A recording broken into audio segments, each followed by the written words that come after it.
A lot of believers, they struggle with 1 John because they read it through a law-minded lens instead of through the lens of the new birth. In 1 John 3:9, they read, "Whoever is born of God cannot sin," and they immediately panic because they still experience failures in the flesh. But John has already addressed that earlier in the same letter in 1 John 1:8, if we say we have no sin, we deceive ourselves. So John, he is not contradicting himself. He is speaking about two different realities. It says, whoever is born of God does not commit sin, for his seed remains in him, and he cannot sin because he is born of God.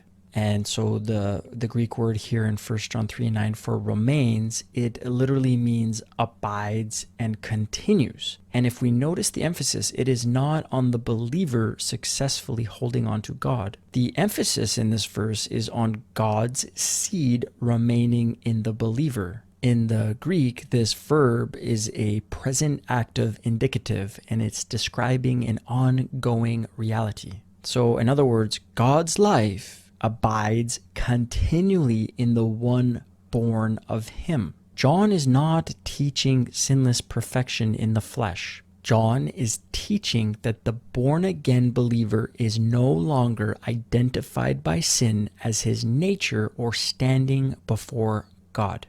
In other words, the unbeliever is of sin because he is still in his sins, and the believer is born of God. And this is why John speaks so absolutely. The new birth is not just behavior modification. It is a change of identity and origin. So of course, the believer, he will still commit sins in his experience, but sin is no longer the ruling identity of the one born of God. And this is the difference many miss between sins committed in the flesh and sin as the defining dominion and identity of the person. John, he wrote this epistle so that believers would have assurance. 1 John 5:13 says, "These things I have written unto you that believe on the name of the Son of God, that you may know that you have eternal life."